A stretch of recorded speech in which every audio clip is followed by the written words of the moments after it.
Hello and welcome. The music stopped semi-abruptly. Welcome to another live stream with an entirely different live stream setup. As is tradition, I'm just waiting so I can check audio. Gotta wait for that YouTube latency because the stream is like, 20 seconds. Hello. Oh, that's loud, buddy. Bro, why are you so loud? Welcome to another live stream. We're gonna turn that down a little bit. Hopefully it should be okay.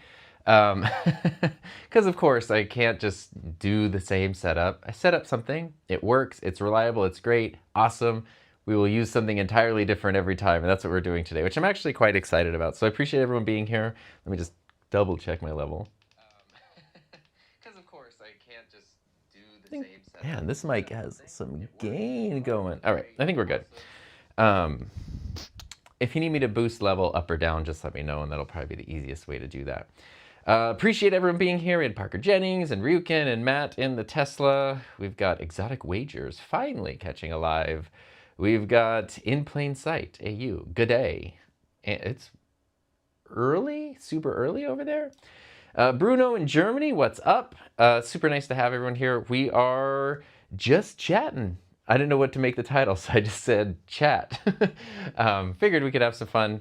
I wanted to stream, well, I wanted to stream last week, but we had to have all of the ductwork in our air conditioning entirely replaced. And so it was miserable and expensive. And so there's just no way with the lack of air conditioning and the absolute chaos happening with everything being torn out and then put back in, there was no way to do any kind of a stream last week. So happy to be back at it this week. And I've been working on several different video switcher reviews. And so I thought, oh, hey, I've got this set up right here using a switcher it's not a new, well, it's a newish switcher. It's new to me. This is just the one that I'm currently working on a video for. And so I figured, oh, it'd be fun to use that, fun to check that out, see how it works. We can talk about that. We can talk about other switchers. We can talk about other things. So if you are wondering, I'm also using, I haven't used Ecamm in a bit to stream, but Ecamm just came out with an a huge update to just add a whole bunch of cool stuff to their program. And they even dropped the live. So now it's no longer Ecamm Live, it's just Ecamm. Drop the. Because people don't use it just for live streaming. A lot of people use it for recording and production and stuff, and so it just kind of made sense. So I have Ecamm running on my MacBook here. I have my extra display here just because it's easy. My main camera, or actually I don't know if this is technically the main camera today, but Sony FX3 as per usual, except I do have a new to me lens on this, thanks to my good friend Bronson over at the Audio Hotline YouTube channel. When did I make a video? I don't know. I made a video about a 20mm 1.4, but I'm wondering when, I feel like I just talked, I don't know. Anyway, I've been talking about Bronson a lot on the channel. Audio Hotline's great. He's a super good friend. So my wife Heather in her office has been using, a lot of stuff happened. She has been using my old Sigma 24mm 1.4 lens that I got for my Canon cameras, and she's been using it with an adapter that lets you use it with Sony cameras. And the lens, that lens is like 8 years old. It just died a couple weeks ago. And I was like, oh, like the autofocus motor died. It just is, it's a bummer.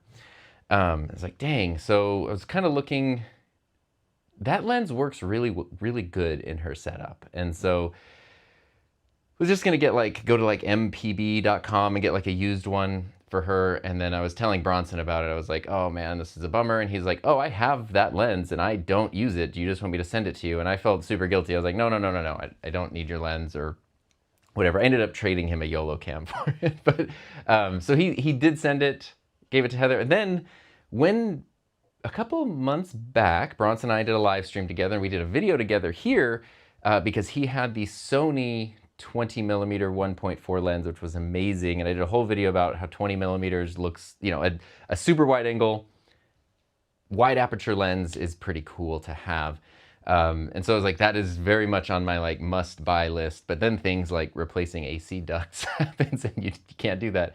So anyway, Bronson, being the nice guy he is, when he sent the lens for Heather, he also sent his old Sigma 24 1.4, the EF one.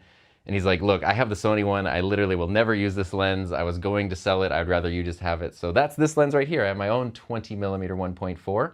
And it works great through the adapter. The only thing is the autofocus is very loud on these older Sigma lenses, but it's not a problem if I'm not using a microphone right next to the camera. But here's an interesting thing before I get back to the comments. We found, well, actually, let's jump into comments and then I'll come back to this because we actually made a really interesting discovery about the Sony ZV-E1 in this whole process. So jumping in though, I don't want to ignore everyone. I see like people saying hi and stuff and I feel rude. Dollar General Jesus, you've helped me a ton. What camera should I start with for YouTube? We're currently audio only. I mean, there's two paths, I guess. I'm looking at the wrong camera. There's two paths, I guess. The first one would be, what's your goal? Do you want the absolute best image quality or do you just want like good image quality and usable? Because you have webcams and you have, you know, cameras, like a mirrorless camera. Webcams are so many great options. Everything from a simple thing like the YoloCam S3 all the way up to like this camera here, the OBSBot Tail 2, which has like PTZ functionality and crazy stuff. You know, you can run the gamut when it comes to webcams. Which one am I on? This one. So that's one way to go, but you're never gonna get like this look right here. See how I'm in focus, background's blurry. You're never really gonna get that kind of a look. So if you want that, that's where you need an interchangeable lens camera with a bigger sensor. My recommendation still is the Sony ZV-E1 or Sony ZV-E1 Mark II. It comes with a really nifty kit lens. And then if you can swing it, get the Sigma 16 millimeter 1.4, and that's gonna give you like a really, really good looking shot to start with. In plain sight. Oh yeah, sorry, we talked about that. Sammy's here. What's up, Sammy? Oh, it's 1:40 a.m. So, okay, I don't feel bad. I was like, are you up super early? You probably have not gone to bed yet.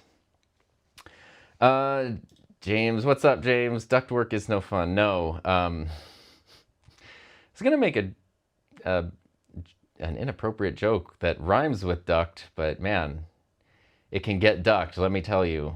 That was really fun. But we live in the desert and it's heading into summertime, so like you don't mess with AC. Like you have to have AC. Exotic Wagers have been using Ecamm on beta for a few months. It's amazing what they've done. Dual mode is fire, fire, fire. Yeah. I mean, Ecamm's always been great, and it's crazy to see how they level things up and listen to their users and make things accessible. I just really love them a lot. Greetings, great to see you here. Miss those puns. Wide angle is sweet as well. New Ecamm update, super sweet. Just needs playing around to figure out how to make it work in my workflow before offering to clients. From what I gather, they've added stuff, but they haven't really changed the workflow a ton. The biggest change I've noticed is that it's not all of the live streaming stuff is still there. It's just not as like front and center and geared towards it. It's more like full-on production geared, which makes sense because that's what a lot of people are using it for. And a lot of people, you know, they would hear like Ecamm Live and they would think they couldn't use it for their pre-recorded videos or pre-recorded podcasts, stuff like that. And you totally can. The Mysteria Archive. Hey, Tom, love your content. Thank you. Do you still recommend the Elgato Cam Link and Ecamm for basic live streams? Typically, yes.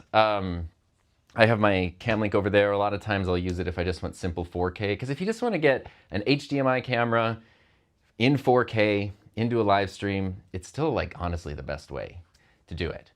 The reason that there's a bit more of an asterisk now in 2026 is because a lot of cameras, even not dedicated webcams, but like the Sony a7S III, the a7 IV, like a lot of the Sony cameras at least, you can just do USB streaming through them. So depending on your camera, you might be able to do like 4K streaming just through USB without needing a Cam Link or anything like that. So it depends on your camera. If you don't have that option, and you need to do HDMI, then I think the Cam Link is still the simplest way to do it. I do want to finish my story about the ZV-E1 since we're talking about cameras. So Heather has had the ZV-E1 for 2 years now, which is great. It's this exact same sensor as the FX3, just in a smaller, more compact body. Now, if you watch reviews on the E1, you'll know a lot of people talked about overheating. And so that was a concern because Heather does live streams, she does long videos, sometimes her camera's on, like she's doing a work session kind of thing in her community today. Her camera's gonna be on for at least 3 hours straight. Sometimes it's 4, 5, 6 hours. Like it goes on for a long period of time. So overheating is a problem, or it's a concern. But her ZV-E1 has never overheated. Like, despite the fact that's kind of a thing, she's doing 4K. You know, she keeps the screen open to like let a little more airflow or like act as a heat sink or whatever. Let the heat dissipate, I should say. And it's never overheated. When her Sigma lens broke, in the meantime, I let her use my Sony 24 1.4, which is usually my main lens. But you know, I didn't need it at that time, so I was like, oh, just put it in your setup, no problem. And then her camera started overheating after like 90 minutes, overheating and turning off. And I was like, wow, the only thing that has changed is the lens. Never overheated with the Sigma, instantly started having overheating problems with the Sony. Why? And then it was Bronson who sent me this. I kind of sent him my theories. I was sort of thinking something along the lines of like, well, this is a Canon EF lens from ages ago on a Sony mount. So it's just not as advanced. The autofocus motors aren't as demanding, all that kind of stuff. Maybe it's just using a more modern lens is putting more like stress on the camera because it's doing more. It can do more with that lens, which is maybe part of it, but actually, this is why I love Bronson. One of the many reasons. He dug into it and he found out a thing that actually makes sense. Sense for the sensor. When you're using an older lens, I can't show you because I'm using it right now. Oh, you know what? I can show you because the magic of the OBSBot Tail 2. Ignore this mess. It's just, it's life, you know? So here's the FX3 with the 20 millimeter 1.4. Now, if you notice, the lens, I wish I could like make that focus a little more clearly.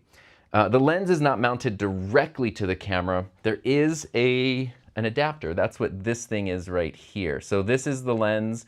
This could mount on an older Canon EF mount. And then this right here is a Sigma adapter that takes that Canon lens and makes it a Sony lens. And in here, there's nothing. It just, this mount turns into that mount, and it needs to have the lens positioned this far away from the sensor so that it can actually make sense of the image and, you know, see everything and all that kind of stuff. That's why the ZV-E1 never overheated when using the Sigma lens, because the lens is further away from the internals of the camera, and it basically let more air out, more air in, so it never overheated. As soon as you put a Sony lens that's just flat up against the sensor, it kept all the hot air in and started overheating.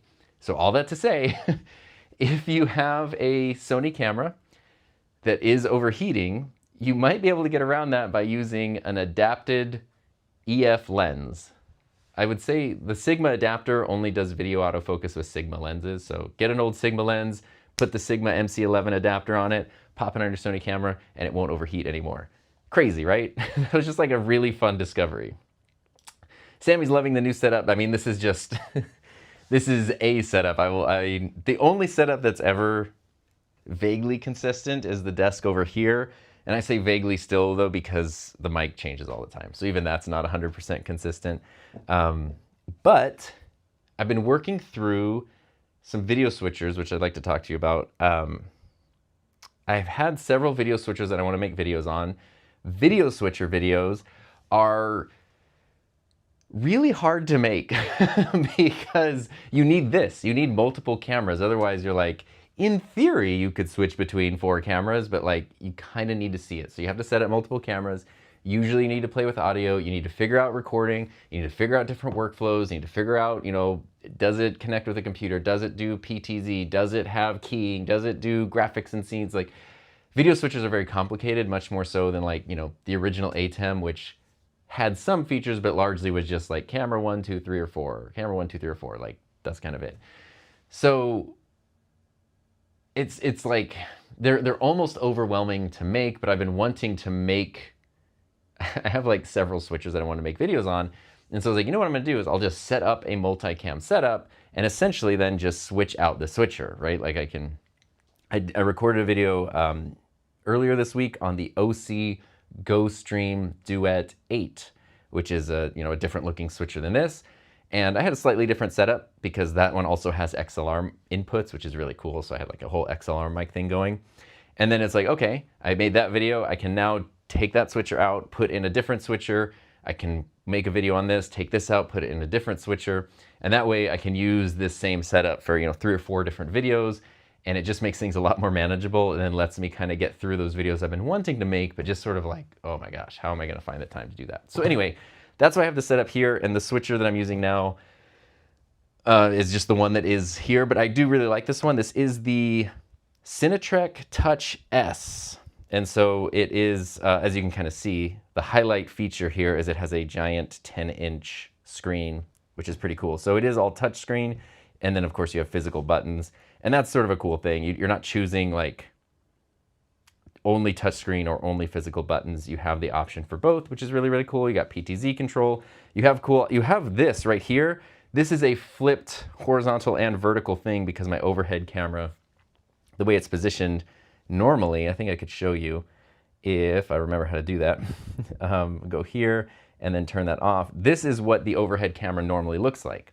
So it's like breaking the 180-degree rule. If I go here and I'm talking about something, I'm like, hey, look at this switcher, and I go like this, it just kind of like throws things off a little bit. So being able to flip both horizontally and vertically that input, that's something that very few switchers can do. And I'm really, really happy that it's in this one. So yeah, it's got some cool stuff. Of course, you can play media. I've got my whole list. I'll do the whole video on it. But anyway, that's what I'm running this through. It just has UVC output, so it goes into Ecamm basically just as a webcam. And you also got this little T-bar here, this Mr. T-bar. I was trying to do like the old portrait thing, you know, where you like have the hologrammed, or not hologram, the transparent version of yourself in the back. But anyway, you can do like, video switchers, always on the mind kind of things. Anyway, probably don't need to do that. So anyway, that's the switcher I'm using now. The switcher I made a video on earlier this week, which isn't out yet. I still need to like finish editing the video, is the OC Go Stream Duet. And then the one I'm doing after this, very excited for this, is this one, which this is sort of like a prototype.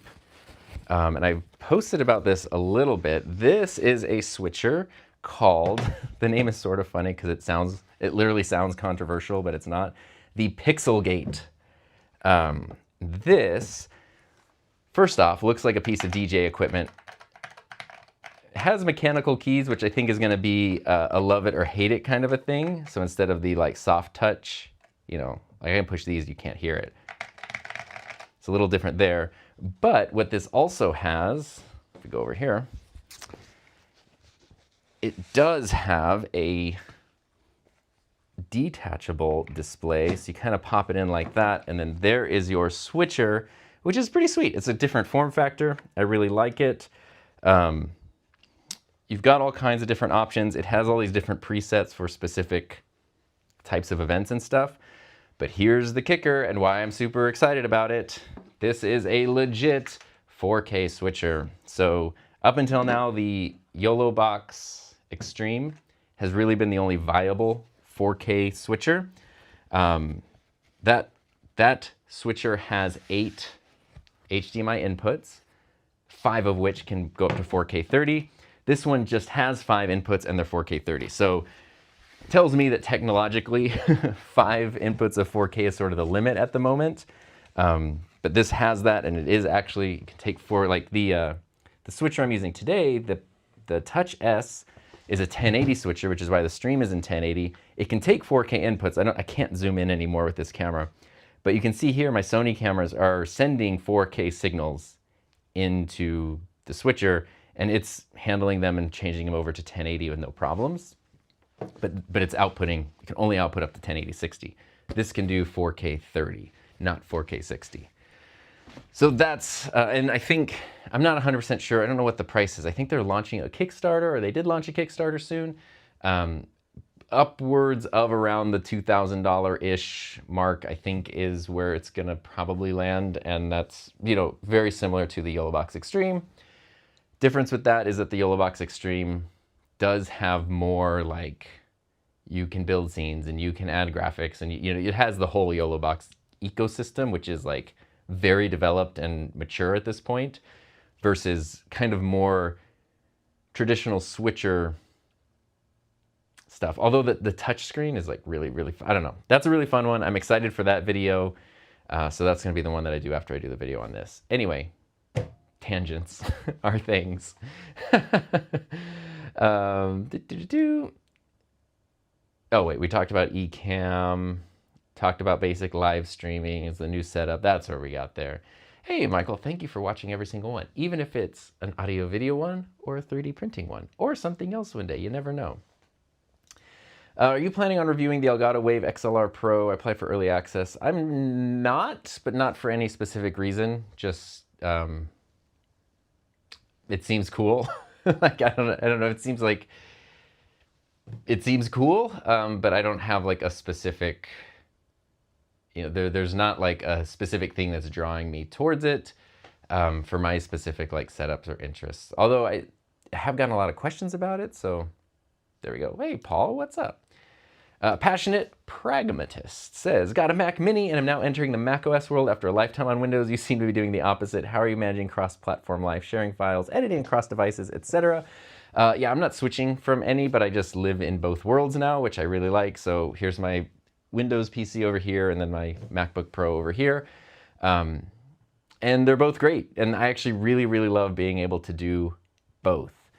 There is a little bit of friction, obviously, if you want to share stuff. We have a server, we have a NAS server here. So a lot of times, like if I record a video in OBS over here and I want to get it on my Mac to edit, I usually just put it on our server and then just get it off the Mac. Not quite as convenient as like AirDrop or anything, but it's also not that bad. I am pretty heavily based in the Notes app in Apple. So like phone, MacBook, iPad, the Notes app, everything talks to each other. And I can't do that over here. So it's like a little bit tricky, kind of like doing video outlines and notes and stuff. And I've thought about like, well, I could switch to Google Docs, but I really don't want to. I just don't like Google Docs as much compared to the Notes app. So there's little frictions like that. But I really like it. So one example is I feel like I talked about this on a stream recently, but I have the Hollyland Venus Air like webcam thing, and they sent that like last year and I couldn't get it to work because you turn it on and it pops up a QR code that you need to connect to something, and I couldn't get it to connect, and like the app never worked and the phone never worked and I couldn't get anything to work. And I was honestly like, can you please send me a shipping label so I can give this back to you because I don't want it because it doesn't work. And they never did, and so it's just been sitting in a closet ever since. And then I realized, wait, I have a PC now. So a couple weeks ago, I like got the camera out, connected to the PC, and was able to actually like reset the firmware and stuff, or update the firmware, and then it was working.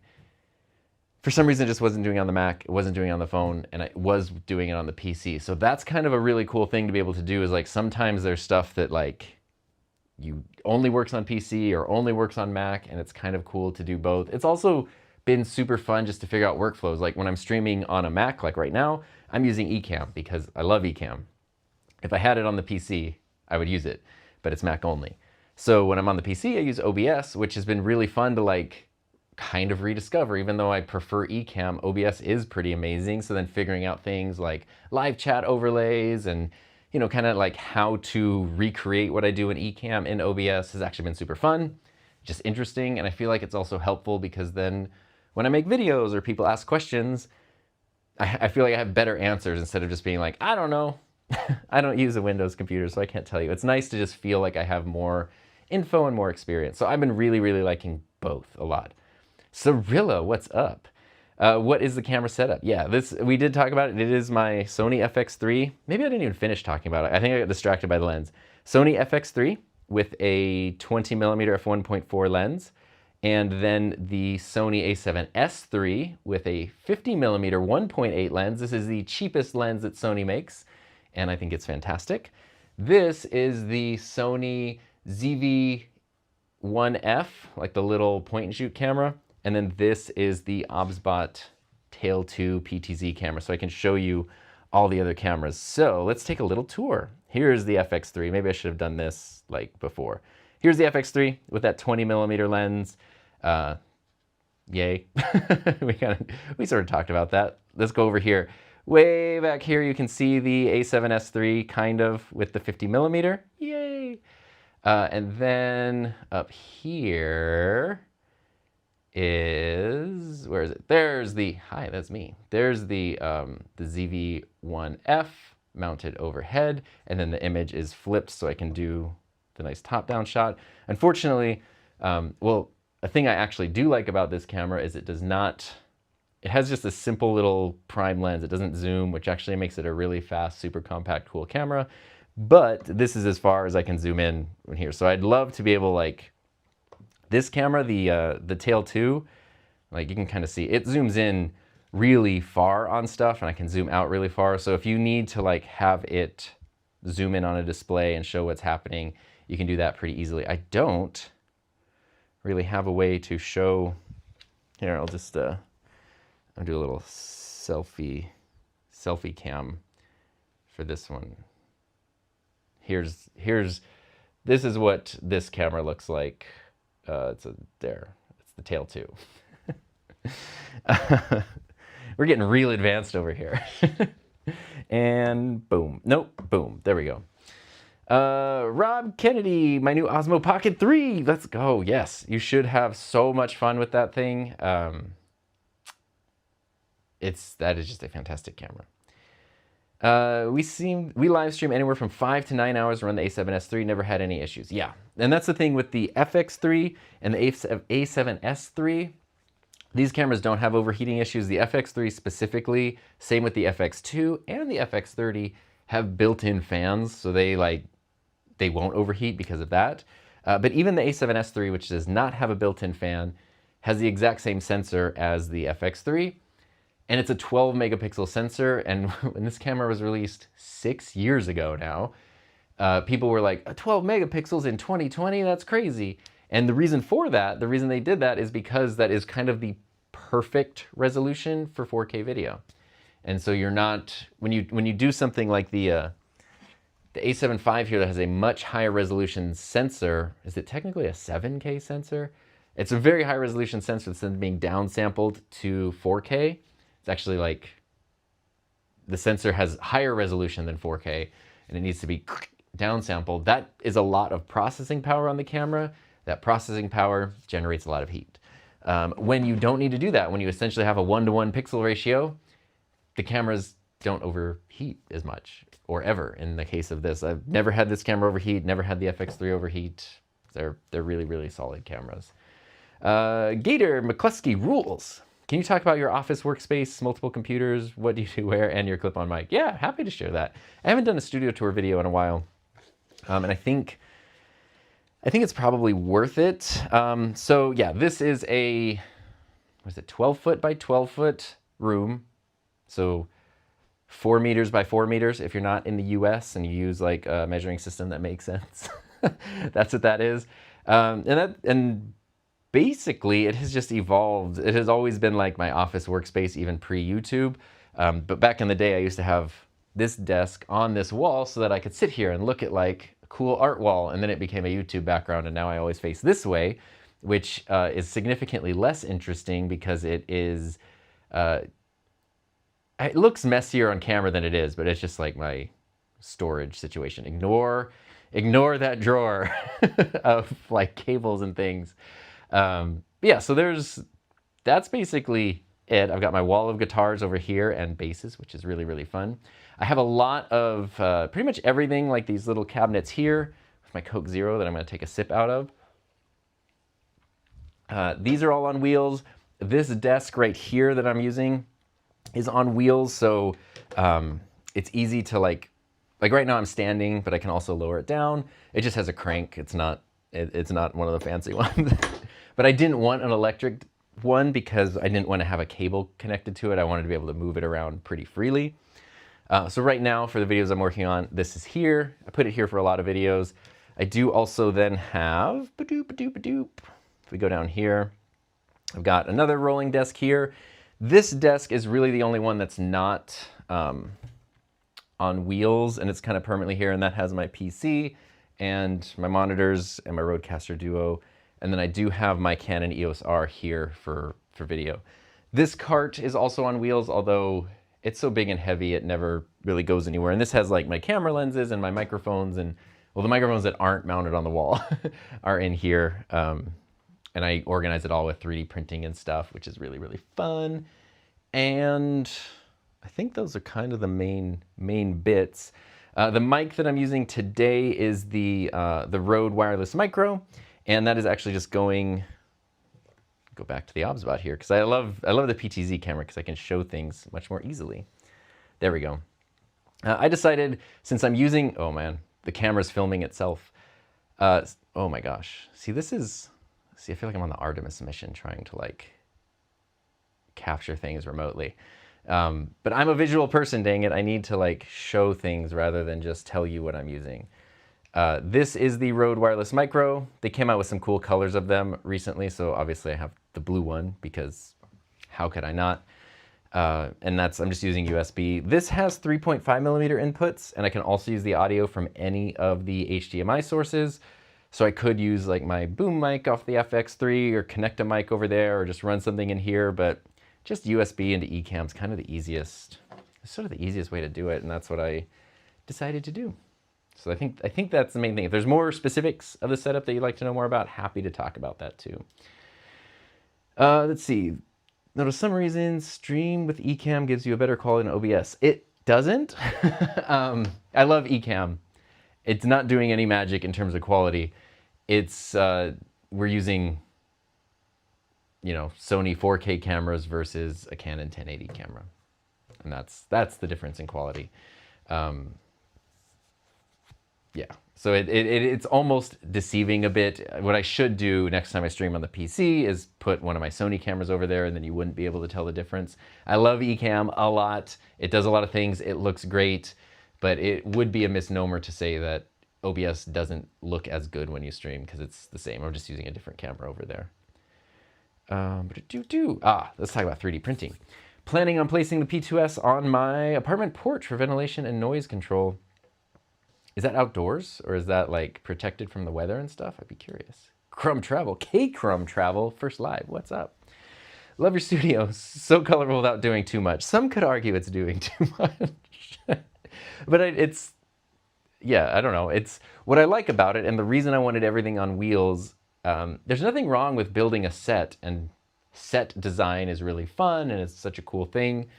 But for me, both in terms of like philosophically and practically, I didn't want to make a set. I want to make a space. Like if the cameras aren't on, I'm still in here doing stuff, you know? And so it's like, it's not a thing where I have to sit down in this one spot and then everything looks perfect behind me. It's like I'm using all this stuff constantly and moving it around constantly and changing it and tinkering, and you know, it's that workshop kind of situation. Bought the Rodecaster Pro 2. Nice. It's crazy. The Rodecaster Pro 2 has now been out for 4 years, which is significantly longer than the original Rodecaster was out for. And it's still basically the best. So it's kind of crazy. Video switchers. We're talking about video switchers. Yeah. Hey, what's up, Premiere Reviewer in Florida? Let's see. Is there a standout switcher choice for a 3-camera setup in a painting studio that doesn't need another producer in a room? I would go with simple. If you're looking for 4K, it always gets a little bit tricky.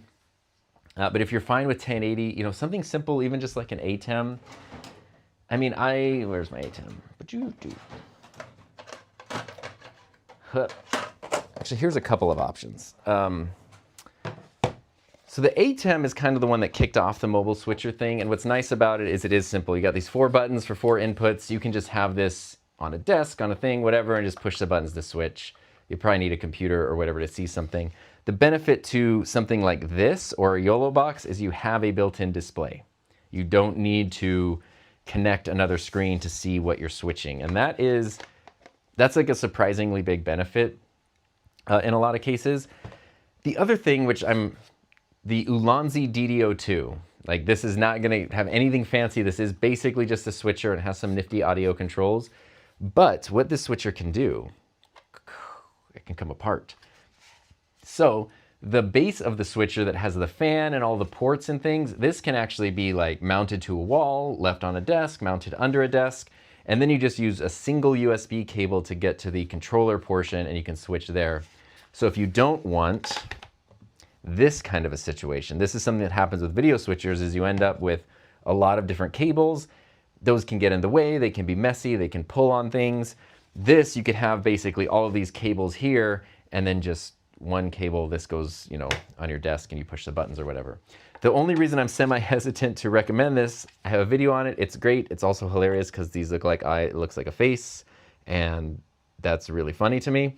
I do not believe that that was intentional, but it's like, it's perfect. I don't know if they make this anymore. It like last time I looked it up a week or two ago, it was like unavailable on Amazon. So I don't know if it's just out of stock or if it's permanently unavailable, which would be a huge bummer. Because in terms of just simple switchers, it is one of the best. And then you get the more advanced things. And if you need 4K, obviously, then the workflow does change a little bit and things get a little bit different there. Oh, there's a super chat I missed. Apologies. Knights of the Last Call. Hey, Tom, talk me into or out of a Sennheiser MKH50 as a live stream boom mic. Just annoyed having the RE20 in my face all the time. I was actually going to use my MKH50 today, but I didn't because, so I'm trying to I was trying to sneakily line up a shot of mine. Well, now it's not sneaky if I'm telling you about it, and I'll just show you. Here's my MKH50. This is the microphone we're talking about. Mine is connected to my FX3 pretty much at all times, and it's on a boom arm that I can just lift out, which is great. The downside, so maybe this would be a downside for you, and the reason I didn't use it today is sometimes when I stream, I do stuff. So I need to go over here and get things, go over here. If I'm doing a stream where I'm standing like this, I know that I'm gonna be going and grabbing stuff and moving away from the mic. And now, even if the camera's not following me, at least I can still talk to you while I go over here and grab something to drink or pull something out of a drawer. So having a mic connected to me is super helpful for that. The other thing, the bigger reason I didn't use it today, because I like what you're saying. I like when there's no mic in the shot, but it still sounds amazing. MKH50 is perfect for that. But depending on your setup, if you're doing this, you're going here and then you're going here, depending on how your cameras are positioned and how you're turning, you could be turning into the mic and everything sounds great, and now you're turning away from the mic and it's gonna sound a little bit strange. Totally depends on your setup and your positioning and all that, but that's something to keep in mind. If you do just want that amazing audio quality though, I think it's the best. It's the absolute best way to go. If, however, you're on a budget, see, this is the benefit of the wireless mic. This is my, like, we have MKH50 at home alternative recommendation, which is, it deserves more than that. This is the Audio-Technica AT897, and it's a more traditional shotgun mic. Like it's, you know, it's a longer mic. It sounds quite excellent. I do have a video on this where I compare it directly to the MKH50. This gets you, you know, 85, 90% of the way there. And then you can use some processing to get to the rest of the way. So the MKH50 is a mic that I can very easily use with no processing. And that is pretty cool. You can add some stuff to sweeten it up if you need to, but I've made tons of videos and tons of live streams where I've not touched the audio and it sounds fantastic. Other mics, you kind of need to do a little bit of work. We've talked about this in some other streams, which is like a really good analogy. It's almost like a direct flight versus layovers. So you can get, oh, this mic is about $249, I think, versus like the $1,200 or $1,300. Oh no, I want my beautiful background. Versus the price of the MKH50. But that is sort of it. Like you could look at that and be like, I can get almost the same audio quality for way like $1,000 less. Why wouldn't I just do that? It's like, well, that might be the right choice for you. It totally could be. But it's like going from Los Angeles to New York direct. You get on a plane, you fly to New York, you get off the plane, you're there. That's the MKH50. The other mics, you go to Phoenix, you have then another layover in Denver, you transfer in Atlanta twice, and then you go back to Phoenix, and then you go over back to New York. Like, you have this, you know, 36-hour travel day, you're completely exhausted, you're stressed out. You still end up with the same result. You end up in New York from LA, but getting there was not as smooth and not as easy as just the direct flight. And that's kind of, when you look at the more like high-end premium options like the MKH50, they're kind of like the direct flight versus the cheaper options that can still get great results. They're just the, you know, the flights with multiple stops along the way. It's that kind of a situation. So I don't know if I talked you into or out of anything, but that's my thoughts on it. It's a great mic. There is an alternative. if you're going to be very mobile or switching between different cameras, having a mic that's actually physically on you could actually be a smaller choice. A smaller choice. It would be a smaller choice. It could be a smarter choice as well. Cinetrek has reached out to me before. This is interesting. They are they are super cool. The person I talked to from Cinetrek also like studied English, which was where my degree is. So we then went on this whole tangent about English lit stuff. So that was like, hey, cool. Not about video switchers, but they are very, very cool. I've had this one actually for, man, quite a while. And they have been super clear that there's zero pressure. Like, I even emailed them a while back and like, hey, just so you know, like I've been experimenting with it, but haven't like, made a video or anything. I'm under no obligation to make a video, but I am aware that, especially when a newer, smaller company sends something, that's a resource that, has been allocated. And I just want to like, I don't know. Sometimes I feel like I should keep updated. And they were like, yeah, just use it. We don't care if you make anything about it or not. Like, let us know if you have any questions. Which of course is then like the easiest way to make me feel comfortable about making something, because anytime something is sent to me, it is sent without the requirement to make anything. Like that is, usually I say no to stuff. If I say yes to something, it's because I think there's a reason to, or there's something interesting there. But I'm never under obligation to do anything about it. But even still, sometimes brands will be pushy and like, hey, how's that thing? Hey, are we going to see anything? And it's like, the more you bug me about it, the like further towards the bottom of the list it goes, or it just gets donated and given away to someone else, and I'll never make a video about it. When they're just like super cool, like, hey, let us know if you have questions, peace. Then I'm like, hey, now it's not homework. Now I actually want to spend my time with the thing, Could you make a video on 3D printing engineering filaments on printers like the P2S? That's a thing that I just don't know enough about. So using filaments like carbon fiber and all that kind of stuff and I'm pretty new to that. That's a video I need to watch before I could make a video like that. I'm definitely still in the like early hobbyist stage of 3D printing, but I think that that's kind of a fun story to share. What would you say is the best USB microphone on the market right now from the ones you've tested? It depends. My answer for everything. If you were playing a drinking game, every time I answered a question was, it depends, you would be dead of alcohol poisoning. But it does depend. So my default option, if somebody's like, hey, I need a USB mic, what do I get? Boop, right here, Sennheiser Profile. Because it's about $100. It sounds amazing. There's no handling noise. It doesn't need an app. It has all physical controls, and then you just plug it into USB to any device. It's plug and play. You're good to go. So easiest, good quality, no fuss, no muss, like Sennheiser Profile. The other, couple other options though. If you're on like a budget, $100 is too much. Fifine makes microphones that are more than Fifine. This is the AM8 that is actually a USB XLR combo microphone, and its retail price varies. I think its actual MSRP is like $55-ish, but sometimes you can get it for like $35, $40, and it is a great sounding mic. The only downside to this is it's really susceptible to handling noise because it's super plastic, so if you touch it while recording, it will pick that up a lot. But the audio quality is great. I don't have one in here, but this is where, again, we're going to use the Tail 2 to tell tales too. Also, this is a great one here that I've done a comparison with the Sennheiser Profile, the Rode NT USB Plus.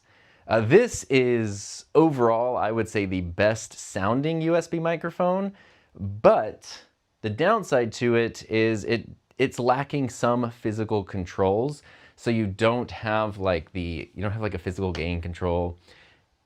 It does kind of require you then to use the Rode app to really dial in the sound and get it to sound its best, but it's going to sound phenomenal.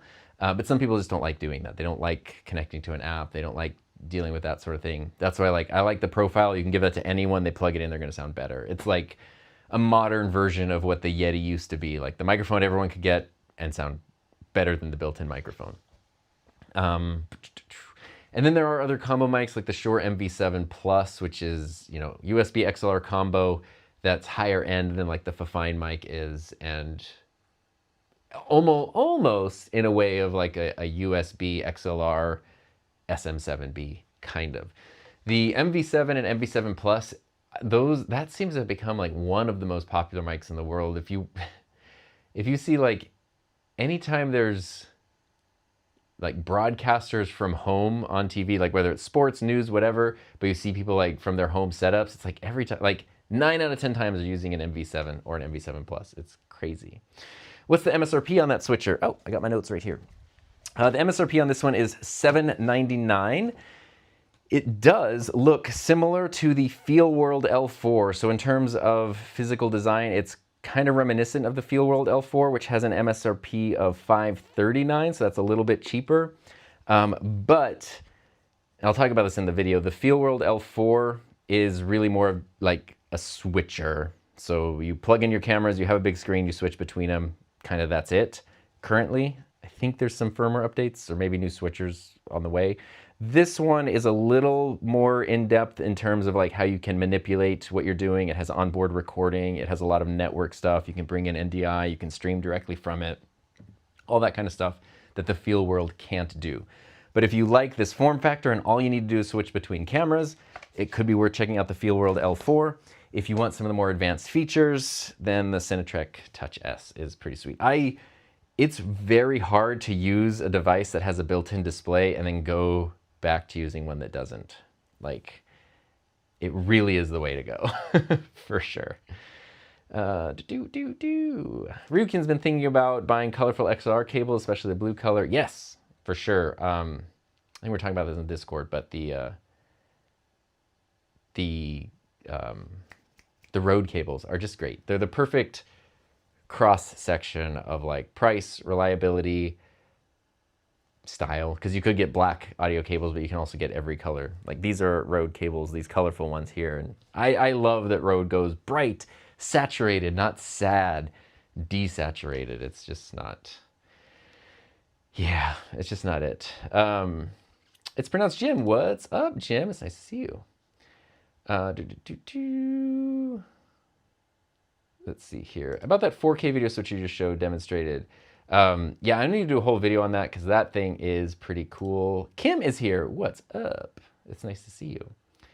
Can you do a video about gimbal control for the Pocket 3? I have resorted back to the DJI Action 4 because of the Pocket 3 gimbal hassle. I'm not the Pocket 3 expert, but I do have mine right here. So gimbal control, let's talk about it. I mean, I can just share a couple things that I like. I am not the expert. If you've used anything DJI, the gimbal kind of works the same. You can use a little joystick, you move the gimbal around. If you tap it twice, it will recenter. So if you're filming and now the gimbal's like, right now it's pointed at the ceiling, I can press it twice and it will go there. There's also, at the corner of your screen, hopefully this will get in focus, there's a little thing here that will flip the camera around. So that's like an easy way to go to like selfie or front-facing or forward-facing view, which is pretty cool. And then the other thing that I do a lot is, oh, I guess I should show you. Oh man, I always forget where the menu options are in here. No, that's, what? There we go. Okay. I can't see it from where I'm at. I use this mode here. I use follow mode. You do have a few options for like how the gimbal works, like FPV, where it's gonna, kind of almost look like a drone. You can kind of lock it in position. I use follow mode, and the reason I like follow mode is I think for most people, if you're doing casual filming, vlog style stuff, follow mode is the closest to just taking a camera and pointing it at stuff. The only difference is the gimbal's not gonna be quite as, whoa, I didn't want that to happen. The gimbal's not gonna be quite as fast. Like there's a little bit, I turn it and the camera takes a second to turn. And that's just because it's keeping everything, really steady and all that. So I like to use follow mode. And then the other thing to note is that you do have this option here. It's very, very small, but if I tap this right now on screen, that's how I can zoom, or I can, where it says 1.0, I can zoom in and out there. But if I tap that, it's actually going to swap these controls now. And now the joystick is gonna zoom and my gimbal control is gonna be if I touch this part here. So Sometimes people accidentally tap this and they have it set to zoom and they try to control the gimbal and all it's doing is zooming in and out. That's just something to be aware of. And I like being able to switch between those. But follow mode was kind of the game changer for me when I was learning this. They also, as nerdy as it sounds, the DJI Mimo app has like a course on the Pocket 3. And it's just a bunch of like tutorial videos kind of in a sequential order, but it's like actually really helpful. And I would recommend checking that out because it's kind of how I learned it, because it did seem a little bit confusing when I first got it, or when we first got ours a while back.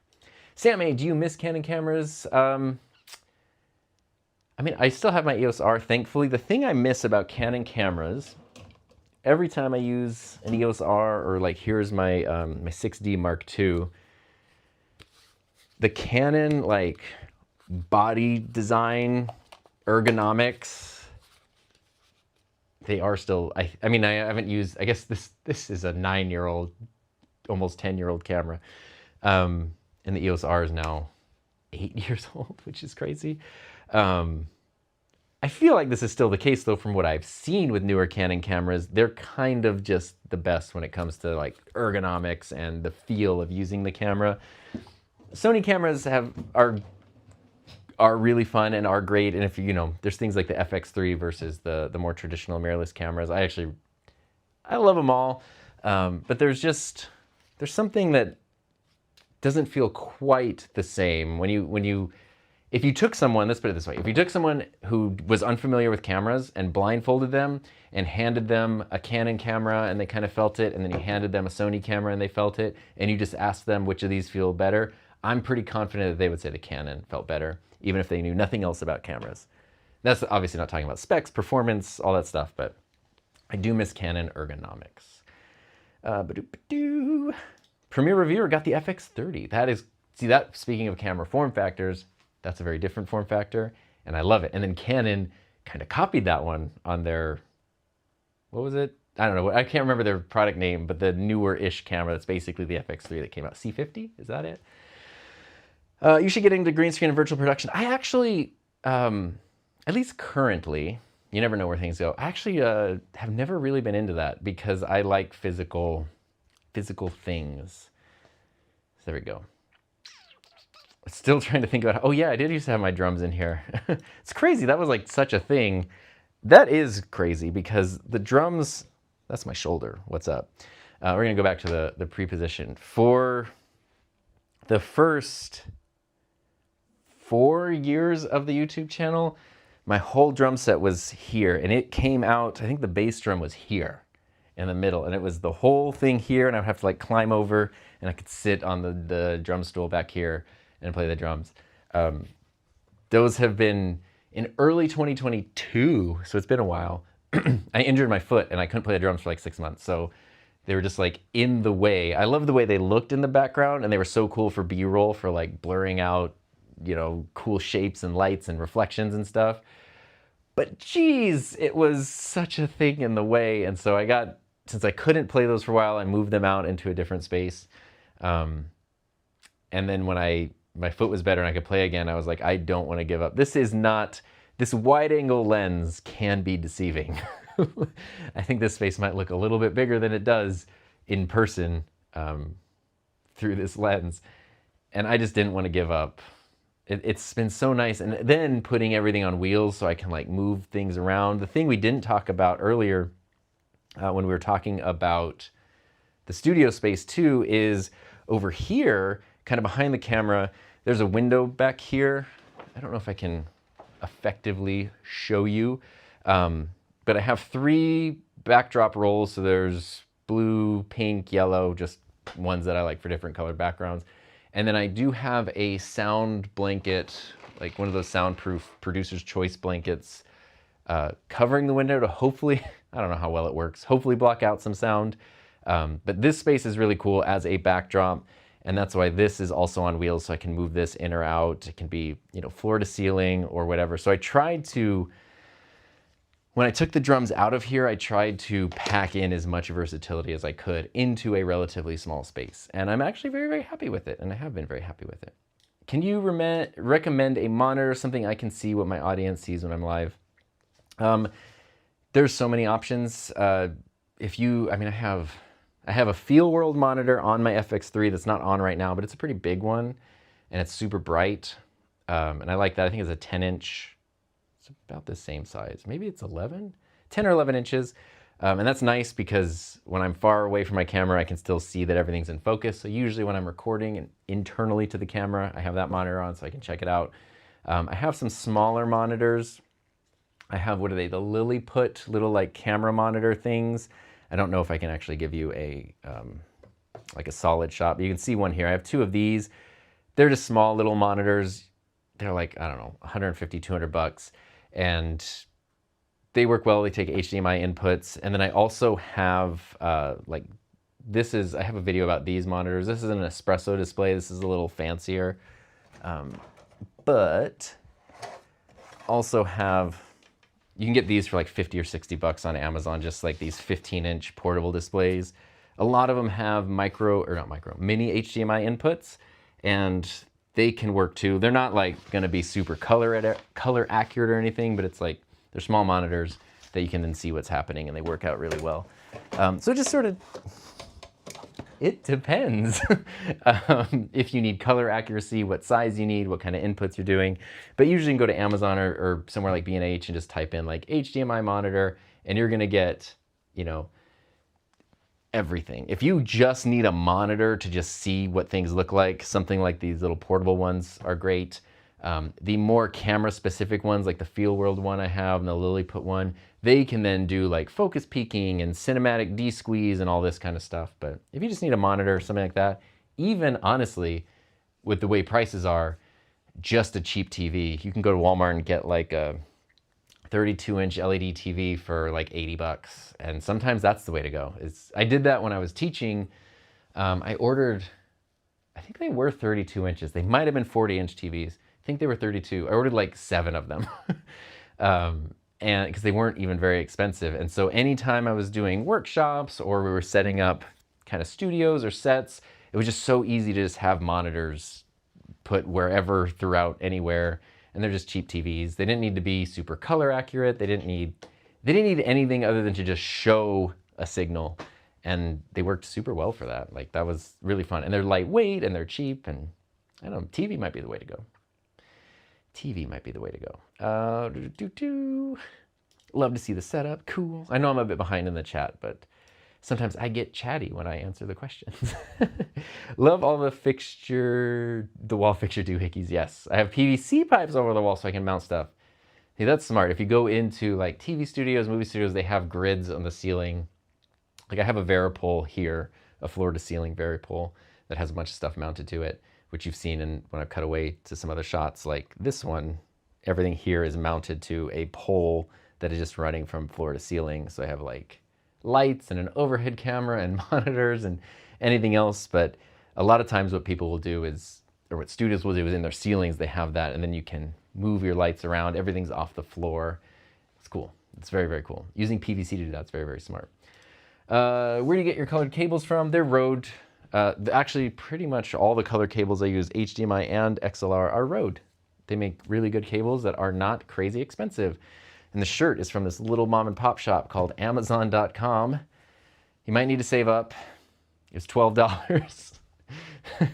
So I just ordered, I have like, I think I have 3 blue ones, 3 pink ones, and 3 purple ones. I just like ordered a bunch because the only downside is they're dog hair magnets.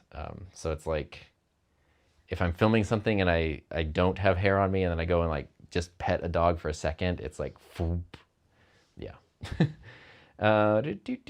What's blue under chest? This is the Rode Wireless Micro. And I just went with the blue one because it matched the shirt and everything today. And it's blue. Why would I not choose blue? I don't want to look like a streamer when I'm on Zoom work calls. I want to use the same setup for my live stream lectures. I'm definitely noticing a bit of, I don't know if you'd call it like viewer fatigue or even creator fatigue of like the big, you know, the mic in the shot setup. And so I think people are moving away from that.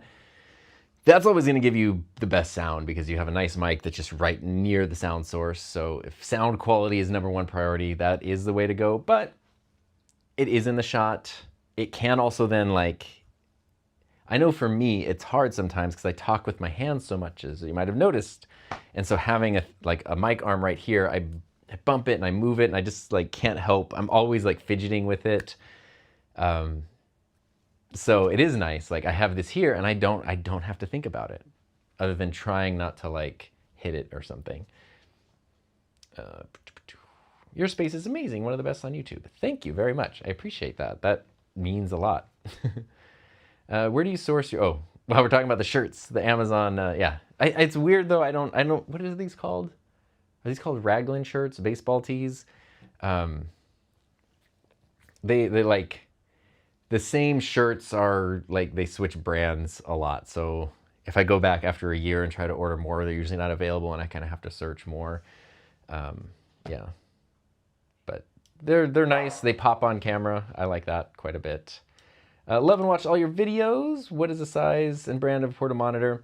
I actually have a video from, I think it might have been in December, maybe January. This is an espresso display. It's 15 inches, and the other one I pulled out of there is 15 inches. This is several $100s. That one is $50. And so I have a video that compares the two. The espresso one is really cool. The thing you might have noticed though, it comes with this really cool magnetic stand that makes it look like a little iMac, but it's also like, it's kind of an expensive display and it's high quality. It looks amazing and it can fall if you don't get the magnet exactly right. So I just 3D printed these little feet and then it just goes there. And same thing, the cheap display, and usually when you buy these cheap displays, they come in like these folio cases that you're supposed to, it's like an iPad case. You like fold it back and it props up and they literally never work. It's like super useless. So I also just did the same thing and 3D printed some feet for this. So the only thing to note, when you get these types of monitors is that the stands they come with aren't that great. And if you have a 3D printer or access to a 3D printer, it's super easy just to, if you would go to like Maker World and search like portable monitor stand, see all kinds of options. But yeah, they are very, very helpful. The other thing, I guess this is a very important differentiation. No, that one's the same way. They both, when running as external displays for computers, they only need a single Thunderbolt cable, so it doesn't need a separate power cable. The other one has an HDMI input. If you're doing that, then you need USB power and HDMI signal. Which camera would you recommend for someone streaming golf game online? It's a little dark in the room. Oh my gosh, okay. You mean a golf video game. I was imagining like an indoor game of golf, and then I was thinking of zoom lenses, and I was like, why are you playing golf indoors in the dark? Okay, I'm assuming the thing you're talking about is you are like at a computer streaming a game. The game happens to be golf. You're looking for a setup. Honestly, if you want something simple that works great in low light, check out the Ecamm S3. It is this little guy right here. It's overall, I would say, the best looking simple USB webcam around. I have a video on it. You can check it out and see. It is phenomenal. The MSRP, I think it might be going up kind of soon because everything's going up, but it has been $200. It's great. There are also other options. Probably can't see it, but here I have my OBSBot Tiny 3. That's PTZ. But I feel like if you're doing a standard streaming setup where you're not moving around too much, you probably don't need a camera that's a PTZ tracking camera, so you can get away with just this. And this just has such incredible image quality. So Ecamm S3 is what I would recommend there. And then use OBS and then a headset and microphone. Yeah, I think this would work. And then, we'll just see that you're wearing your headset, which is totally fine. I think that's the easiest way. You can mount it on your monitor next to it. Yeah, I think it's just a simple webcam is the way to go. Do your 3D printers increase the heat in the room? That's actually a great question. They kind of do, depending, it depends on how long I'm printing and what I'm printing. If I'm printing like a couple PLA prints, it's not really that noticeable. If I were printing like ABS where the printers themselves need to be heated up, or even PTG, I think gets kind of hot, you do notice. And in that small space, you do notice an increase in heat. So I try to have a lot of ventilation just for that because it gets hot. Adam's exploits. I like my old Yeti, Blue Yeti. I'm not an audiophile though. If you like it and it works, then it works. I just watched a video.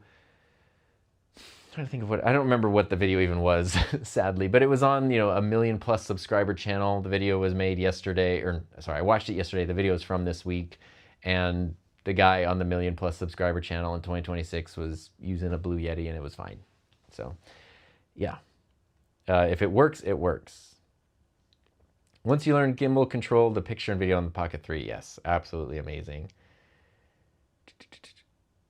You can triple tap. Yeah, I accidentally remembered that when I was showing the Pocket 3. If you double tap to recenter it, you triple tap to then you can do the selfie mode without having to touch the screen, and it works. The Pocket 3 is just like, god dang, it's such a good looking camera, especially if you take that thing outdoors. It's just, there we go.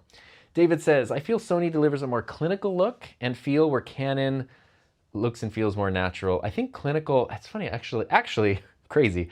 I have a video coming out tomorrow where I was able to review the Sony 85mm 1.4. And I compared it to my Zeiss 85. And that was literally the word I used, was that the Sony is clinical, which is more like technically precise. And that's not a bad thing, it's just a thing. Whereas like then the Zeiss lens in this case kind of had imperfections, but it sort of gave it character. I think that I don't know that I would call Canon more natural, because so much has to do with just how you process things and how you adjust colors. But I do think Sony does kind of have that like sharp clinical look. Like it's as technically precise and accurate as possible versus having like its own character. Kim says, we'll always treasure that one time you did a live stream and played requests on drums. That was so fun, and I got so many copyright claims. I think I got 30 copyright claims on that stream. What's on the desk? Keith, what's up? I saw you were doing, are you doing the YOLObox Extreme recently? This is the Cinetrek Touch S. 1080 switcher that can accept 4K inputs, so that's always convenient, and a big, beautiful 10-inch touchscreen, which is awesome. What's the difference between version 1 and 2 of the Shure MV-X2U? That, I realized as I was reading the question, I don't know the answer to. I haven't used the original or the new one, so I actually don't know. I think that's the little interface, right? You basically like, it almost looks like a FET head or a booster, but it's an actual audio interface. I think that's what that is. Canon for the win. Always, since you do Mac and PC, you could use Sony, Canon, also jump the gun and get C50. It was a C50. That's like the Canon FX3 equivalent, kind of. Yeah, see, I like Sony, I like Canon, I like Mac, I like PC. You don't have to pick sides, you can like everything. Oh yeah, Sammy has the Sennheiser 416. I do have a video that compares the 50 to the 416, if you want to hear that. The 416 probably is more popular than the 50, I think. I watched the Rodecaster Video Core live stream. I'm curious, do you prefer the Instant Cut workflow? I do prefer Instant Cut. And what we're talking about here is, so this red row of buttons here, if I push these, I will just instantly cut to that. Versus what you would do in a more traditional broadcast setting is you have your program and your preview, and then I can go there, and now I can either cut and it will do it automatically. It will switch between those, or I can do automatic and then it did it by itself. That is a more traditional broadcast workflow. The reason being, say this was on TV or whatever, I'm doing an event and this is on event. The program window, what we're seeing here, that's what's live. And then I can choose what I want here. And a lot of times, depending on the switcher or the mixer, I can then even start loading in some graphics. So I could add in a title. I can make sure this is exactly where I want. If I were in a situation where there was a camera operator here, it's not just cameras on tripods, I could even potentially talk to that camera operator and like let them know, like, ready 1, take 1, ready 3, take 3 kind of situation. But for me, a one-man band doing everything, that means I have to push 2 buttons versus 1 button, and it's just easier for me to push the single button. So I do like the instant cut workflow 99.9% of the time. For me as like a solo person most of the time. Love your setup. Rodecaster Pro 2 showing up today. Congrats. And excited to add to the YOLO Ultra. Yes, you should be able to just look at the correct camera. You should be able to just connect it to the Ultra via USB, and it's going to sound great, which is very, very, very cool. Out of frame shotgun mic, 100% one of the biggest requests I get, or a hidden lav. Yeah, hidden lavs work. They're just so much work because you have to hide it every time on different clothing versus like the beauty of like a mic boomed out of frame is once you dial it in, it's kind of just there. You don't even have to like sit down like you do with an arm and like reposition it. It's just there. You sit down, go. I love, this is making me want to do it in like the next stream, but I love when I'm able to use that during a live stream and there is no mic in the frame, but the audio sounds pretty much as if I had a, you know, a big broadcast mic right in front of my face. To me, that's kind of magic, and I don't know, I like that. Rapid fire cues. Let's go. Passionate Pragmatist. Your Final Cut Pro course still applicable in 2026? Yes, because it covers all the basic editing, not all the weird niche features that go in and out of date, and the course is free on YouTube. So you can go to my channel, click on courses, and it's totally free. 2, your 3 USB webcam outdoor video. Did the cams go to laptop or a hub? That was the OBSBot video where I did a podcast with Heather outside. They all, 2 of them went to the laptop and 1 went to a hub, I believe, because I ran out of ports and it worked okay, luckily. If you're using a hub with that kind of thing though, test it to make sure it works. And 3, do you still use the Usebeam 15-foot cables? Yes, actually. I'm not using one right now, but I literally have one right here that I was using for another switcher video. For anyone who doesn't know what we're talking about, this is the classic brand Usebeam, you know, like your grandparents used to get. These are just high-speed USB cables on Amazon, but they're pretty durable. I have several of them.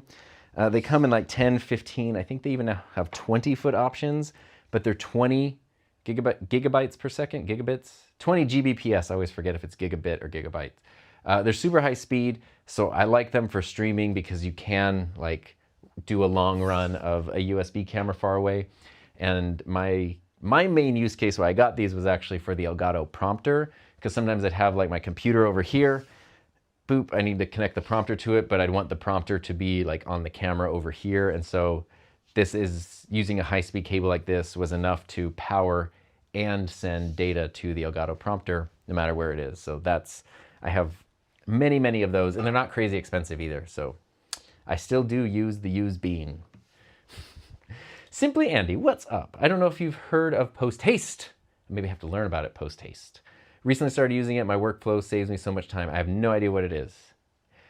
No, golf is played in. Oh wait, people use projectors to project the game. Oh, like virtual golf kind of thing. Not. I know what you're talking about. The dynamic range on that would be a nightmare because you're essentially filming a projector screen, but you probably want to see what somebody is doing. I don't know. Maybe we can throw this out to people. What is a good option for a streaming type camera that would probably need a pretty wide field of view to see the image on screen, but also the person doing their thing, and good dynamic range because we're indoors, so the screen is super bright, the person's probably going to be darker. What would be a good option? That's also relatively simple. That's a lot there.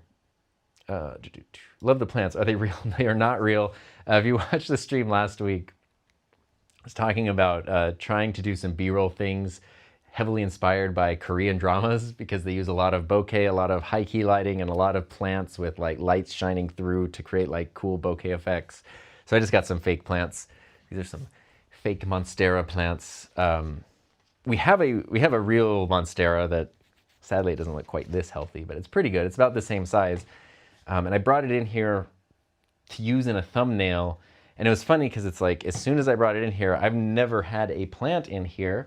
And I was just like, wow, okay, having a bit of green and a bit of like organic shape was really nice, but I don't want a real plant in here because, well, there's no natural light, first of all. So the plant probably won't want to be in here.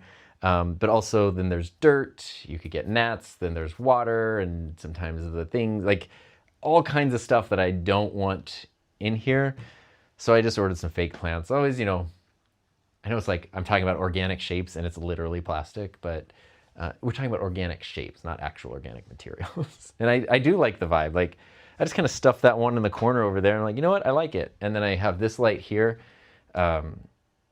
which from this point of view is going to look goofy, but it just adds a little bit like here when I have like an 85mm lens kind of cropped in, this adds some cool texture. So I don't know, I've been playing around with it. I did a whole thing during last week's stream all about it. I was doing some B-roll with it, which came out great. Yeah, I don't know, just trying to play around. I've never had any kind of greenery or plants, so there we go. Like your external screen holder. I forget, this one was from, I think I got this on Printables. So we just type like external display stand, but the other ones I showed you, which are kind of the same things, these ones here, I just got these on Maker World. I literally just typed in like portable display stand, and these popped up. They printed in 29 minutes. So that's kind of the magic of 3D printing is like, I was like, oh, I was already using these for this. I needed another stand. I was like, dang it. 30 minutes later, I was good to go. Yeah, so if you type in, these types of displays are so popular now that if you just type in portable display stand, there's actually like a ton of different options versus even like a year or two ago, it was a little more niche and it was harder to find options. Like these have like a weird design. I don't know what they were intended for. It definitely wasn't this monitor, but I mean, at the end of the day, it's just a thing that has this kind of a shape to it. And I could probably get by with just using one, but I like two just for the extra stability here. But I just don't have the exact file on hand right now. How do you feel that so many people look to you for knowledge and inspiration, warm and fuzzy feelings? That's a strange thing when you start making stuff online. You know, like in theory, people could watch it, but like when people start telling you that they saw it or they listened to it, it hits different, I guess, as the kids say. Even now, like I know I pushed a button that said go live and I'm talking, and then there's comments popping up that are coming from people that I'm talking to. But it still blows my mind if I've been in a situation where I've gotten to meet people face to face and then they say like, oh yeah, the video you did on whatever helped me figure out this thing. It's really cool. It definitely does make me feel really good to be able to be like helpful in somebody else's, you know, whatever creative journey or technical journey, whatever you want to call it, to just kind of play a helpful role in that. It does feel, I don't know, I feel like that's quite an honor, and it does feel like a responsibility. And then I try to balance like having fun and just going with random stuff I'm interested in versus like, oh, I want to make this, you know, super helpful and beneficial because I want to be able to help the people who, you know, want it. But it's so cool that you can just do that for free, right? Like, I mean, obviously at this point, I've invested a lot of money and time into the YouTube channel, but like the YouTube account is $0. Like you can just open an account, push a button, and start, you know, sharing stuff with the whole world is amazing.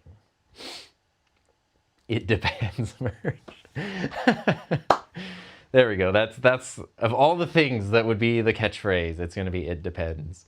Sony form factor is designed by engineers, where Canon is designed by ergonomics sculptors on gummies. You know what? Maybe, you know, they need to like synergize. That's what I think. Gil says, beautiful display.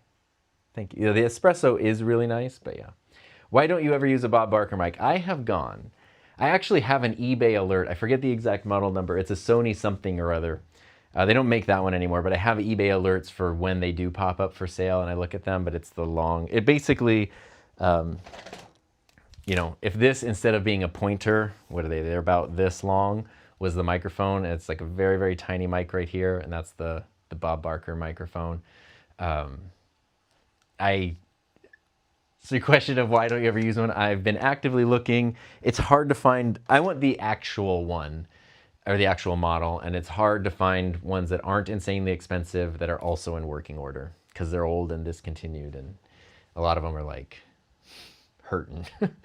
Always great videos, Tom. Thank you, Adrian. I was wondering if you're planning to show a little bit of your OBS Ecamm setup. We kind of talked about it at the beginning. I don't have anything super crazy. I am using Ecamm on the Mac, and it's all running through the Cinetrek Touch S switcher here. So I've got my 4 cameras connected. My audio is running into the MacBook just through the USB receiver right here. And then I've got Ecamm on the MacBook, and that's it. So this computer, this screen is all my Ecamm stuff. And then over here, I have the comments from Ecamm, and I also have a browser window in case I wanted to bring up a website or anything.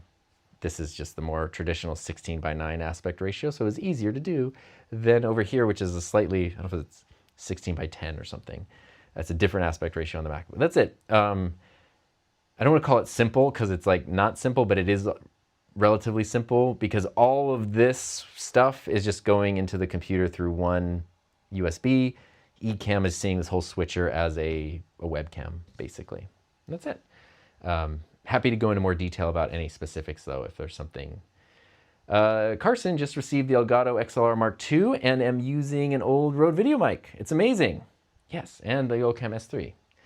Especially with microphones, older doesn't mean anything in terms of lower quality. Sometimes quite the opposite. Older means actually better in some cases with mics. 20 gigs at that distance, I would only believe that after testing. Yeah, I have no way of testing it. But what I can say is it's more than enough to power the Elgato prompter and to do USB streaming from any of my cameras. And that's what I needed it for. So it works for that. I'm happy with that. And I did see they added 20-foot cables, which I don't have. So I don't know how well that works. But yeah, if you're trying to max it out with something that really needs that speed, like a server or something, it could get a little weird. Cart Guy, Sony ZV-A10 Mark I is on special locally. Still worth buying? I think so, yes. If you can get the Mark II for a similar price, or it's not much of a stretch, the Mark II does have quite a bit more that it offers. But the Mark I is still absolutely fantastic. You're gonna be able to do good videos, take good photos. It's gonna be a good streaming camera. It's gonna teach you all about cameras. And a really cool thing about it is if you eventually move up to a new camera, it doesn't sadly, as much as I love my Canon 6D Mark II, and I wouldn't get rid of it because it has so much sentimental value, and there's still occasional times when I have use for it. It's a 1080 DSLR that doesn't have clean HDMI output for video. So it's pretty limited, which means it can't get used as much as some of my other cameras. Even my Canon EOS R has more, it's slightly more modern. It has a more applicable place currently. So all that to say, if you get the original ZV E10 and you end up getting another camera in a year or two or something, there's a very good chance that that camera will still have a place in your workflow. It's not going to just be totally outdated, especially, this is a 6-year-old camera. This is a 6-year-old camera. Camera tech has plateaued a little bit. It's not the thing where back in the late 2010s, every year, it was almost like early iPhones. Every new thing was actually insanely more capable. Everything's matured, the tech has matured, and so it's easier to use the same camera for longer. Ryukin's still using an old 2012 Logitech webcam, which is vintage nowadays. Do you play around with NDI, or do you do that in your workflow? I do. The tricky thing with NDI is getting it activated on stuff. Some things, if you buy a YOLObox Extreme, NDI is included. On this switcher here, I have to activate it, and I haven't paid to activate it. I do have it activated on my Tail 2 camera, so I use that a lot because right now I'm using it through HDMI because I don't have NDI activated on here. But this camera, the Tail 2, a lot of times what I will do, since it has its own built-in battery and it has NDI, is I can just put it on a light stand over here and then just wirelessly have it, come in and be part of everything, which is super cool. That's probably my most commonly used NDI. I also have the NDI app on my phone, so I can turn on the phone. I think I can show you. It's been a minute since I did it, but if I do, I have to actually spell correctly. NDI-HX capture. This will start capturing, start broadcast. Yes. Oh wait, that's the screen, not the camera. Oops. I could do NDI with my phone screen, but I don't want to do that right now. NDI-HX camera was the other option. There we go. And NDI stream. And now I think Ecamm will just pick this up, or it should. Boop, boop, boop. Oh, Ecamm is actually picking up the tail too. So this is the tail too through NDI, which is kind of funny. Why am I not picking up? Oh, there we go. There we go. So now see, I'm doing my phone through NDI. There's the switcher. You can see all the things and all the buttons and this thing and all that. So I use NDI on the phone a lot. Although now as I'm doing that and I'm saying that, I'm wondering if Apple just has a built-in version of that if you're using it with the Mac. But I could use this with like a PC and OBS or whatever. It's crazy. Everything's like consolidating now. iPhone or Samsung Ultra would be the best bet for indoor golf with a bright screen. Oh, phone. Phones are specifically designed for high dynamic range in weird conditions because they need to be used by the most people in the most variety of situations.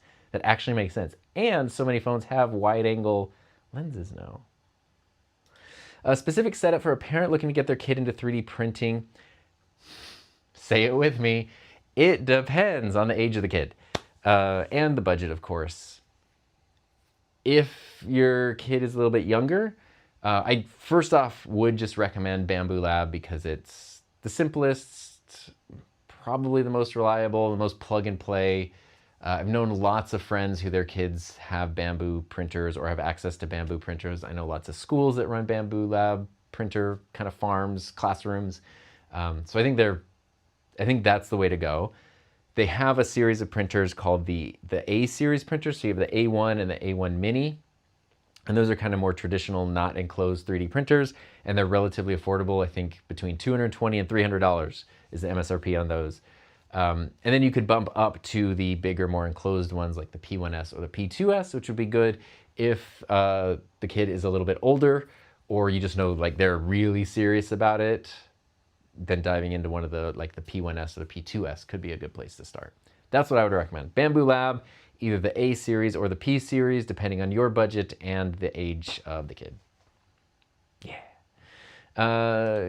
You could just stream the person, then route the projector image as a media source in OBS and layer it on the overlay. That's true. That's true. For the golf thing. Yeah, I like the group brainstorming for the golf thing.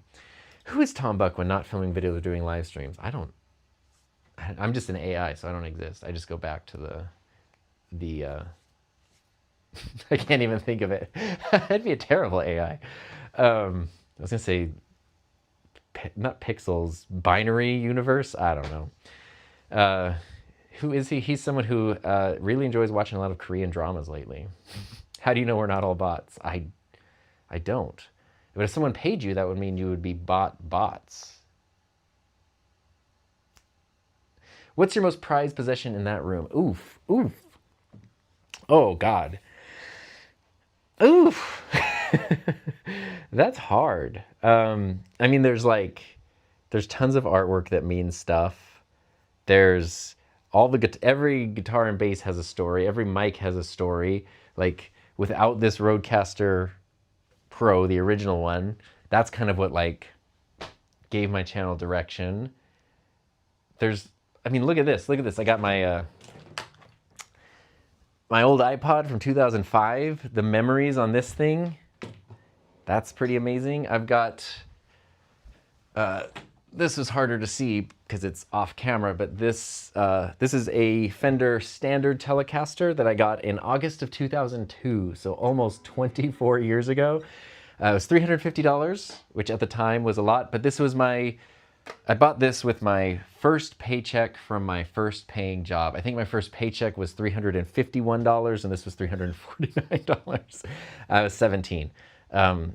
So that, like, this thing has been, God, through so, I mean, so have all these actually. This thing has been through so much with me though. So I don't know. I mean, I got my custom goalie mask here. There's a lot of prized possessions here. So it's kind of tough to say which one is the one. Everything does have a meaning and a story behind it, for sure. Hello from Dubai. What's up? I'm very late. You arrive precisely when you intended to. I wonder which video mixer that is. This is the Cinetrek Touch S, and I quite like it. It's also the thing I can't communicate as easily to you is the build quality on this is really nice. The frame, I think the frame is metal. If not metal, then a very dense plastic, and the top is too. Either metal or very, I don't know. It feels, in terms of all the video switchers I've talked about, this is definitely on the more premium side of things, kind of alongside the same build quality as like the Rodecaster video, the big Rodecaster video, which has very nice build quality too. Cirilla, what's up? Out of your collection of cameras, do you have one that is most meaningful, not to be confused with most expensive? Oh, because now, see, here's the thing. Are we talking about, I have a whole collection of like old retro camcorders. See? Okay, I'm gonna, this is not, don't take this as my definitive answer forever. But the one that actually popped into my mind right now, or at least the one I would like to share the story of, is this one. Look, we're gonna shoot through the bushes here. It's like a nature documentary in the wild. Canon EOS R, this camera right here. I got this in 2019. This was my main camera for quite a while. This is eventually, it has limited 4K functionality. It's eventually what made me want to move into full frame 4K, which is then what led to the world of Sony. But the reason I thought of that is because next month is Heather and I's 6th wedding anniversary. We got married in May of 2020. And if you remember what was happening in 2020, it was crazy. And so we were actually supposed to get married in October of 2020. Things happened and the world shut down. And our county and the state of California, they stopped issuing marriage licenses. And so we were kind of on like this waiting list, and we literally got a call on Thursday from the county that was like, hey, we're issuing marriage certificates again. We have a spot on Monday if you want. And so we said, okay. So that was Thursday, and it was like, hey, we're gonna get married on Monday. Because I'm glad we did. Well, I'm glad for a lot of reasons we did, but they also then shut things down again after that. And yeah, so it was kind of like, we didn't know when or if we'd be able to get married if we didn't take that opportunity. So like, okay, you can't bring any guests. It just has to be the two of you. You have to come to the county office, except the county office is not the county office. They have overtaken the movie theater because early pandemic days, no one knew what was happening. So the county workers were inside the ticket window of the movie theater, and then people who needed help with county stuff would go on the outside to the movie theater ticket window. And so that's where we got married, was at the movie theater ticket window at the county office.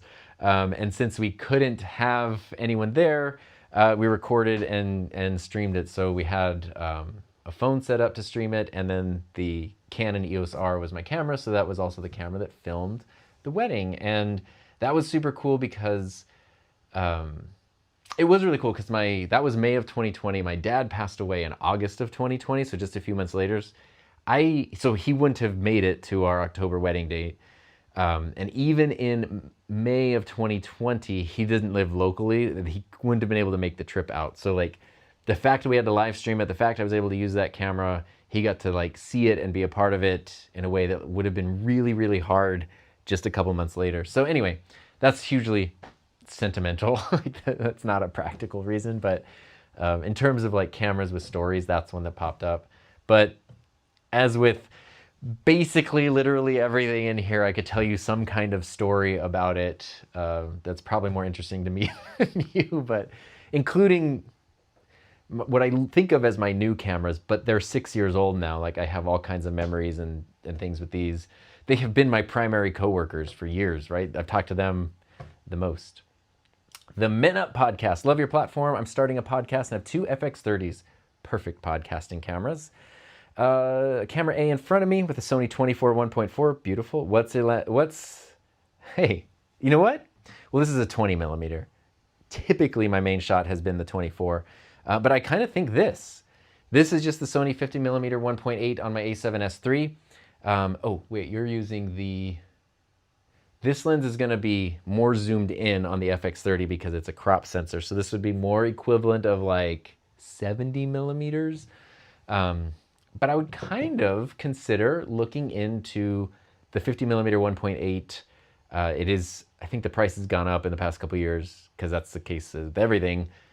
But it is still the least expensive lens that Sony makes. I got this lens when I got my A7S III because I was like, oh, I just need a 50 millimeter lens because they're always good to have, a nice 51.8. And I was like, oh, you get that. And then when I save up and have more money, I'll get like a 51.4, get a nice G Master 50 millimeter. And I never have because this lens is more than good enough. I love this lens. Need to make a video on it. So maybe a 50 millimeter would be the way to go. What's crazy is realizing I have been watching your videos for years and we live in the same area. Oh, wow. Like the Coachella Valley where it's going to be the Coachella festivals this weekend. After the Slam, big fan. What's up? Ryuken's been here since 2022. I believe it was the projector camcorder that brought us together, yes? Crazy thing is having crazy dynamic range on my Pixel 10 Pro camera. Yeah, for the golf thing, the phone might be the way to go. Sorry, but I'm too curious. Are you using the Social Stream Ninja plugin to show comments? This is Ecamm. So Ecamm has comments built in natively. When I use OBS on my setup over here, I've been using Aaron Parecki's live stream overlay, which I actually made a video on that I don't know when that's scheduled. Maybe next week? I have a video about that because it's super cool and free, and I find it simpler than Social Stream Ninja, which I did try. But on the Mac with Ecamm Live, they have comments just built in, and it is so much easier than anything. It's also a bit more secure, and it's very easy to, to kind of like, I don't know, you can customize it, you can change the colors, it's very, very easy to customize how your comments look and pop up on screen with Ecamm. There's definitely people who use Ecamm specifically to bring up comments because it does it so well, and that's super valid. Made by Life in Focus is loving the Rodecaster Video S and the studio workflow because it keeps my last source in the queue, just in case I need to cut back. I come from broadcast background, and so cut bus lives in my veins. Yes. Ecamm also does well at sending and receiving NDI. It is amazing. Oh, super chat. I'm sorry I missed this. Thank you very much for the support. I very much appreciate that. Thanks for a good stream. Head off as it's 3 a.m. Yes, get some rest. Please get more than you're asleep right now. I hope you're asleep right now. I hope you're getting more than a couple hours of sleep. Cirilla, thanks for sharing that. Yes. Blue is sleeping, not gonna wake him up. All right. Well, if people are going to bed and stuff, it's also, despite the fact we have new air conditioning ducts, it's getting hot in here. So I think that's a good time to kind of wrap it up. I appreciate everyone being here. Appreciate all that. I do have the Discord. If you go to, I think there's a link in the description, or you go to himynameistom.com. There's a Discord link there if you want to chat about stuff with me and others in between streams and videos, especially things like this. Like I mentioned, I was doing videos on some switchers, and so, as I'm putting those videos together, if people have questions, you can drop those in there, and then I can make sure that I include those or whatever. It's kind of very helpful to bounce ideas back and forth for videos. So yeah, very much appreciate it. Woo, super chat, right under. You bought me lunch. Thank you so much. Thanks for the A's to the Q's. You are a gentleman and a scholar. Thank you. Hope YouTube keeps you going. Me too. Thank you. I want to just keep doing this forever. So that is the plan. It has been, last month was my 5-year full-time YouTube anniversary. So appreciate everyone being here. I've got my minute-long outro if y'all in the chat want to say goodbye to one another and all that. Thank you so much. Hope you have a safe, happy, healthy, fun rest of your days. I'm going to go edit some videos, eat some lunch, and I'll see you all next time.